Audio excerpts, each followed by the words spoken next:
Um, I don't know what happened, man. I don't watch too many Houston Rockets games. Usually when I do watch them, it's one of those marquee games where it's on ESPN or TNT. So it's usually really the only time that I do get to watch them, or if it's just like a regular game on. Like last night I was at work and I tuned into it for a little bit. And I I literally watched Luka Doncic just go ahead and finish them off in the fourth quarter. That was amazing watching. I do want to touch on him a little bit too. But yeah, the Rockets, man, I don't know what's up. They try to use Carmelo as a scapegoat, and obviously that wasn't it. Like, that's not the only thing. I hear the analysts, they mentioned that they lost the defenders. They lost Mbah Moute. They lost Trevor Ariza. And I definitely think that plays a key factor into it. But does it really play that much of a factor to the point where they're 11-14? Like, you still have the former MVP in the league and James Harden, the reigning MVP in the league and James Harden. You still have Chris Paul, who is, older and not as good as he used to be, but still, a top 5, top 10 point guard in this league. And, I don't know. I don't know what's going on. They're 11-14. They're the 14th seeded team in the West right now. A game behind the Spurs. Still a long season. We're only in December. They still can definitely make a run and get back into the playoff standings there. They're only a couple of games behind the team that beat them in Dallas. So we'll see if they can turn this around.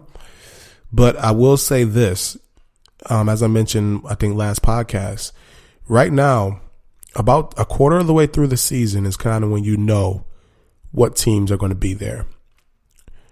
And right now, over a quarter of the way through, the Houston Rockets are not looking good. There's nothing that's showing me that they are going to make the playoffs. There's nothing besides the fact that they just have like a couple of names. Like, they have James Harden, they have Chris Paul, Clint Capella, Eric Gordon. But besides the fact that they just have a couple of marquee names that we know their style of play, from what I've seen, is not working. The defensive struggles, and they need to turn it around. They said they're going to bring back that defensive coach that they lost, their assistant coach. I forgot his name, starts with a B. And maybe that helps, but we'll see. We'll see if they can turn that around, because that would be a huge disappointment for you to go from literally almost potential Western Conference champions, and probably would have beat Cleveland in the NBA Finals and got themselves a championship.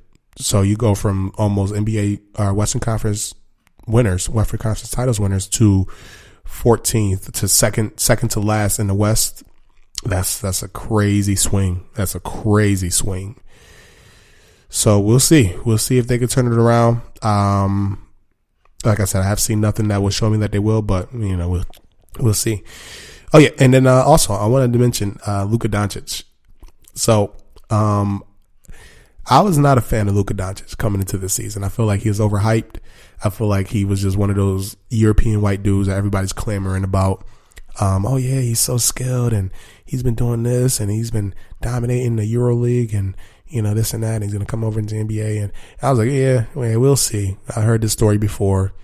White boy killing in the Euro League comes over, and then all of a sudden he can't do shit in the NBA. This kid is different, to say the least. Luka Doncic is for real, man. I was one that I wasn't a big fan of his. I feel like he was overhyped. I had to see it. And last night was just another example of how nice this kid is. First of all, he's 19 years old. Okay. Second of all, I know that he's been playing professional sports overseas since he's been 14 or 15. All right. So he's been playing with grown men and developing his skills. So the main thing I'm surprised about is that it has translated over into the NBA, in which defenders are much bigger, much faster. Defensive schemes are better, and you're going against better athletes. But his game is working. The way that the NBA is being ran nowadays, he has a perfect game for it. You really can't, on defense, you really can't touch the ball handler anymore. It's like you blow on him pretty much now. It's a fucking foul. So that's kind of ridiculous, but it's working to his advantage. Right now he's averaging 18 points a game, just over 4 assists, 6.5 rebounds, and shooting just under 44% from the field, and 38%, almost 39% from three. Those are very impressive numbers for a rookie. Like, that's very impressive numbers, period. But for a rookie, that is wow. He currently has the Dallas Mavericks as the 8th seed, and right now he's rookie of the year. He's definitely rookie of the year. He's playing ball, and he's proving me wrong. I'm tuned in, man. I like Luke. I like what I'm seeing from Luka. So in that Rockets game, he scored 11 points to kind of close them out. The 11 straight points in the fourth quarter to kind of close them out, where he hit a corner three and then he had another step back, and that step back three that he hit on Clint Capella, that shit was so clean. And then on top of that, he got some swag to him. He hit that three and then went and did the air guitar on the going down to play defense. I like it, man. I like the showmanship, man. So shout out to Luka, man. Like I said, I'm gonna be the first to admit. If I'm wrong on a subject, if I'm wrong on a topic, I'll be the first to admit it. I'm not ashamed to admit it. There's nothing wrong with being wrong. And that's something that I was definitely wrong on. Luka has shown me that he's here. He's for real. And I'm here for the show, man. I'm here for the Luka show. Shout out to Luka Doncic. All right. And then the last thing I want to touch on here, basically I'm going to wrap it up with this one. So there was a story released about the 76ers. Joel Embiid, he had made a comment on Friday before the Pistons game that his role has changed since the Jimmy Butler trade. His role has changed, and the last couple of games he's been playing like shit. Like, I made a bold statement last week when I said that Joel Embiid is the best big man in the game, and I'm taking him over Anthony Davis. And Dave was at my shit for that one there. He off air, we kind of got into it, talking about that. So that was kind of funny. But the last couple of games, he definitely hasn't been backing up my claim to be the best big man. He's been playing like shit. Like, there's a stat line, he's like 14 of 41 in his last 3 games. And then we actually rested him Friday against I'm a Sixers fan, by the way, if you haven't been listening. We actually rested him Friday against the Pistons. He's obviously fatigued. He's played the most minutes amongst centers, and definitely a lot of wear and tear on his body right now. So definitely a good decision by Brett Brown to give him a rest. But then the report came out that he's not happy with his role right now with the team. He's been playing like shit, and instantly, like, I seen it all over in media, Twitter, Facebook, ESPN. Jimmy Butler, he has another player upset. Jimmy Butler, the trade, Joel Embiid's not happy. And here it goes again. All right. First of all, do not listen to them bullshit ass reports. Those reports are bullshit. It's the media trying to garner clicks. They want to create bullshit ass stories that are not true. And if you actually go and listen to the comments and the context that they was taken in, what Joel Embiid is saying is, since the trade, he had to adapt to a different style of play because he's not getting the ball in the post and things of that nature there.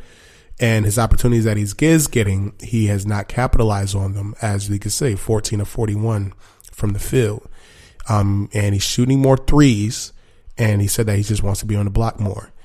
And nowhere in that article did he ever blame Jimmy Butler. Nowhere in that article did he ever blame Jimmy Butler. It is not a Jimmy Butler versus Embiid thing, as the media is trying to portray it. It's not Jimmy Butler coming into a new team and destroying it. Jimmy Butler has been one of the best things that happened to my 76ers since we drafted Joel Embiid and Ben Simmons, and then we got this Markelle Fultz going on. So that Jimmy Butler has been one of the best things that happened to my 76ers. So don't go for that bullshit. It's just Embiid saying, I think it was literally him calling out his coach. And I feel like that he definitely could have handled it better. That's one thing you should have just talked to your coach about one-on-one. But basically what I'm trying to get at here is don't listen to that bullshit that the media, that social media, whatever they're trying to portray. It's not no riffraff going on with the team there for you, between Jimmy Butler and Embiid. From what I've been reading, like Embiid is saying that Jimmy Butler has been one of the best teammates he's had since he's been in Philadelphia. So it's been an excellent pickup. I like where our team is looking, how we're looking right now. We're 13-1 at home. We just won another road game last night, or Friday night. So we're 5-8 in a row. We beat, one of the better teams in the East in the Pistons, and we're sitting pretty. We're third in the East right now. We're 18-9, right behind the Raptors. And, I don't want the media slander to start beginning, because that shit will happen. People feed into it, but it's all bullshit. And, just let the season play out. And B's going to get better. He's going to break out of this funk. Every player usually goes through this funk right here. Like fucking Klay Thompson started out the season shooting, 3 of 35 from 3 or some shit like that. Some crazy stat. So it happens. Players go through rough patches, and, the media just tries to look for stories, and that's what happens. So don't go for that bullshit. And shout out to the Toronto Raptors. The Raptors right now, they're the best team in the NBA. That Kawhi Leonard trade, the Raptors GM, excellent trade. You sub out DeMar DeRozan for literally a top 3 player in this league in Kawhi Leonard. And Kawhi has definitely lived up to what he's been doing. He sat out lost last season with the Spurs. And then, that whole drama happened where he didn't feel like the organization had his back, and, he wanted to get out of there, and, he's going to go to LA, and, he's not going to go to the Lakers. And, the Spurs, I thought it was one of the funnier moves when they took him and he wanted to go to LA, and they literally simped him the complete opposite of LA to Toronto. Like literally the complete opposite. As opposite as you can get. Eastern Conference, cold weather city, another country. Got his ass out of there. But shout out to the Raptors for pulling that trade, man, because right now it's definitely paying dividends. They're definitely the best team in the East right now. They're the best team in the NBA right now. Kawhi Leonard, Danny Green, excellent additions. That team, the Raptors, they are so deep, man. Like they literally go 10 deep, and the shit is crazy. Like, the starting 5 is one thing. You got Kyle Lowry, who's one of the better point guards in the league, and defensive dynamo, leading the league in assists right now. You got Danny Green starting at the 2, literally the perfect 3-and-D player that you can have at the 2 guard. Kawhi Leonard, top 3 player in the league. Maybe I think he's the second best player in the league. I'm one of those people that said that when Kawhi's healthy, he is the second best player in this league over KD, over Steph, over Harden, over Giannis, any of those players. The only person I'm taking over him is LeBron James. And he might be coming for the number 1 spot. And right now he is my MVP favorite.